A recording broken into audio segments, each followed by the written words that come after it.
Mega auction से पहले ऐसे कई सारे प्लेयर्स हैं जो कि रिटेन नहीं हो सके हैं, और भाई मेरे दिमाग में भी और आपके दिमाग में भी यही सवाल चल रहा है कि आखिर ये प्लेयर्स रिटेन क्यों नहीं हुए।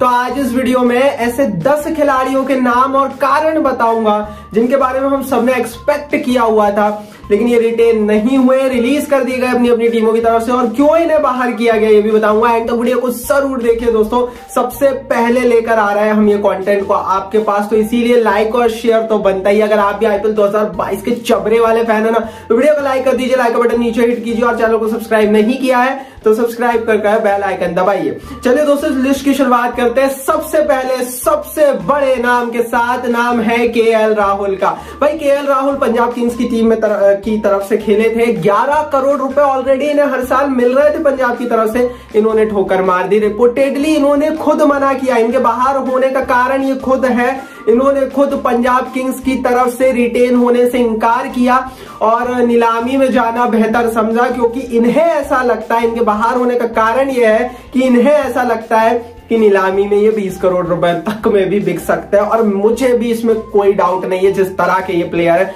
अब तो खैर इंडियन प्लेयर है, ब्रांड प्लेयर भी बन गए, तो इनका कारण था ये खुद थे और 20 करोड़ रुपए थे। दूसरे खिलाड़ी जो कि रिटेन नहीं हो सके और बड़ा सवाल इन पर भी है, वह श्रेयस अय्यर। भाई श्रेयस अय्यर जैसा नाम नीलामी में दिख जाए तो मतलब सबकी रूह कांपने लगती है, क्योंकि दिल्ली की टीम की तरफ से खेल रहे थे, 7 करोड़ रुपए हर साल मिल रहे थे, भारत के प्राइम प्लेयर बन चुके हैं और फ्यूचर भी है। अच्छा, दिल्ली की टीम का प्लान यही था कि इन्हें रिटेन किया जाए क्योंकि इनमें फ्यूचर दिख रहा था, बट रिपोर्टेडली जो इरफान पठान ने भी कहा है कि दिल्ली कैपिटल्स के मालिकों के बीच और श्रेयस अय्यर के बीच जरूर कुछ टसल चल रहा था, जिसके चलते इन्हें बाहर किया गया।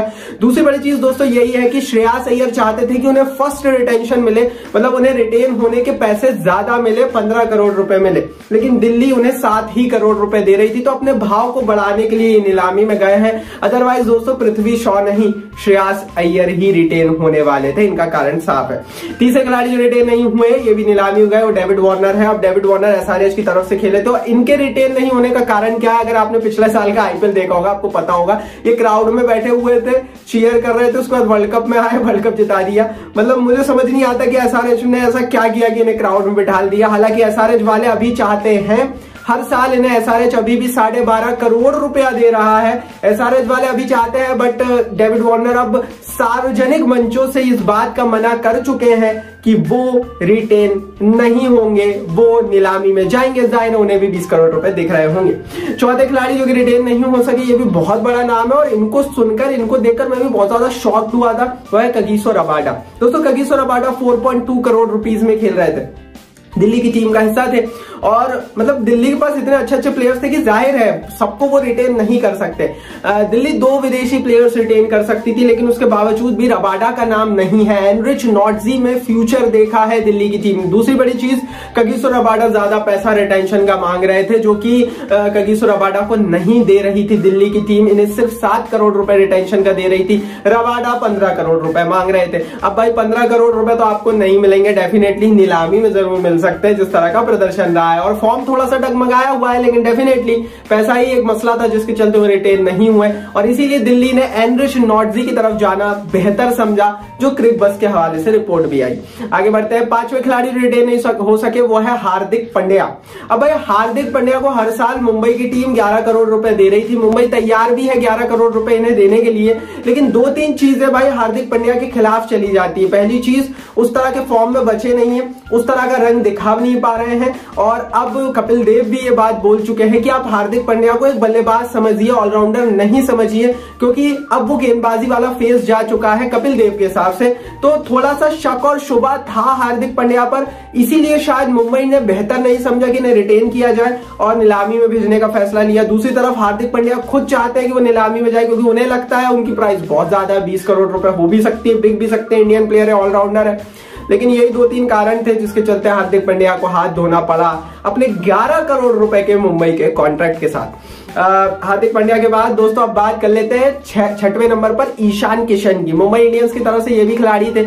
अब इन्हें रिटेन नहीं करने का जो रीजन था वो ये था कि भाई चूज नहीं हो पा रहा था, या तो आप माफ कीजिए सूर्य कुमार यादव को रिटेन करते या ईशान किशन को रिटेन करते, इन दोनों में से आप किसी एक को ले सकते थे, और ये दोनों ही बराबर है मुंबई के। अगर हम परिपेक्ष की बात करें तो डेफिनेटली यहाँ पर सिक्का उछाला गया होगा आई थिंक, क्योंकि भाई दोनों में कोई ऐसा कोई खास डिफरेंस नहीं है मुंबई इंडियंस के, अगर हम पर्सपेक्टिव की बात करें तो डेफिनेटली ईशान किशन 5.5 करोड़ रुपए इन्हें पहले ही मिल रहे थे, और हो सकता है कि मुंबई ने बेहतर समझा कि सूर्य कुमार यादव को 7 करोड़ रुपए दे दिए जाए और ईशान किशन को नीलामी में देखा जाए कि वो कितने तक उनकी बिडिंग जाती है। तो डेफिनेटली किशन नीलामी में जरूर जाएंगे, लेकिन ये बात जरूर है कि मुंबई फिर से इन पर बोली जरूर लगाएगा। 7वें खिलाड़ी जिसको हमने इस लिस्ट में जगह दी है वो है शिखर धवन। भाई दिल्ली की तरफ से जो सबसे शॉकिंग था वो शिखर धवन का रिटेन नहीं होना था, और मतलब मुझे समझ नहीं आया, हालांकि बहुत सस्ते दामों पर खेल रहे थे मेरे हिसाब से। जिस तरह का फॉर्म हमने पिछले 3 सालों में शिखर धवन का देखा, हर साल सिर्फ 5.2 करोड़ रुपए ही शिखर धवन ले रहे थे। हालांकि ये भी एक कारण हो सकता है जिसके चलते शिखर धवन ने सोचा कि नीलामी में 10 करोड़ तो मिलेंगे। डेफिनेटली अगर शिखर धवन जैसा खिलाड़ी नीलामी में जाता है 8, 9, 10 करोड़ रुपए मिनिमम इजीली मिल जाएंगे, क्योंकि धवन को हमने अब फॉर्म में देख लिया है। जब ये 5.2 करोड़ रुपीस का कॉन्ट्रैक्ट हुआ था धवन का, तब उस समय वो अच्छे फॉर्म में नहीं थे, तो उस हिसाब से उन्हें भाव मिला हुआ था। लेकिन अब धवन ने भी शायद ऐसा लग रहा है कि तय कर लिया है कि चलिए नीलामी में अपने भाव को एक बार और रिवील्ड आउट किया जाए। 8वें खिलाड़ी दोस्तों जिनका नाम इस लिस्ट में वो है फाफ डू प्लेसिस। अब चेन्नई सुपर किंग्स की टीम ने इन्हें रिलीज किया है 1.6 करोड़ रुपए, बहुत कम पैसा इन्हें मिल रहा था। पहले कहा जा रहा था कि इन्हें किया जाएगा, कैप्टेंसी मटेरियल है, फिर मोइन अली, इनके बीच एक द्वंद्व भी हमने देखा कि किसे करें किसे नहीं करें। अभी भी क्रिक बस कुछ बोलता है, ESPN क्रिक इन्फो कुछ बोलता है रिटेन होंगे नहीं होंगे, लेकिन अगर रिटेन नहीं हो रहे हैं तो इसका सीधा रीजन यही है कि एक विदेशी प्लेयर के पीछे चेन्नई गई है, और चेन्नई ने सिर्फ चूज किया है क्योंकि चेन्नई को 3 भारतीय तो करने ही थे, इसमें किसी को कोई डाउट नहीं है। तो एक विदेशी में चूज किया गया, और शायद धोनी ने मोइन अली को बेहतर समझा होगा, क्योंकि आई थिंक कि इनके पास विकल्प तो बहुत ज्यादा है। 9वें स्थान पर इस लिस्ट में हमने क्रिस गेल को रखा है। भाई पंजाब की तरफ से खेल रहे थे, पिछली नीलामी में भी अपने बेस प्राइस पर 2 करोड़ रुपए में बामुश्किल ये बिक पाए थे। इनके नहीं चलने का, इनके नहीं कहने चाहिए रिटेन होने का बहुत सारा हम रीजन निकाल सकते हैं, बोल सकते हैं, कह सकते हैं। सबसे बड़ा रीजन एज फैक्टर है भाई, उस तरह का फॉर्म देखा नहीं, और एज टीमें 10 साल के रिटेन करेंगे, गेल नहीं खेलने वाली। 10वें स्थान पर मोहम्मद सिराज का नाम है, युवा टैलेंट भी थे, उसके बावजूद आरसीबी ने रिटेन नहीं कर सकी। 2.6 करोड़ रुपए हर साल अभी भी आरसीबी ने दे रही थी। इन्हें रिटेन नहीं करने का जो सबसे बड़ा रीजन था वो यही था कि ऑलरेडी स्पॉट्स फुल थे, आरसीबी के पास कोई विकल्प नहीं था इन्हें छोड़ने के अलावा। आरसीबी को ना चाहते हुए भी इन्हें छोड़ना पड़ा, क्योंकि आप देवदत्त पड्डीकल को बाहर नहीं कर सकते, नहीं तो आपके फ्यूचर में बैटिंग का ऑप्शन कौन होगा, उसकी धुरी कौन होंगे। आप चहल को नहीं कर सकते, विराट कोहली को नहीं कर सकते, उसके अलावा जितने विकल्प बचे, चाहे वो बड़े से बड़ा प्लेयर हो, बाहर तो जाना ही था। ये तो थे भाई 10 प्लेयर्स जो कि रिटेन नहीं हो सके, और इनके कारण भी हमने बताया। कमेंट बॉक्स में आप बताइए इनमें से किसे होना था किसे नहीं। भाई यूट्यूब ने कमेंट बॉक्स आपके लिए दिया, तो देर मत कीजिए, कमेंट बॉक्स नीचे कमेंट कीजिए, अपनी राय लिखिए, इस वीडियो को लाइक और शेयर जरूर कीजिए भाई, और चैनल को सब्सक्राइब नहीं किया है तो सब्सक्राइब करके बेल आइकन दबाइए।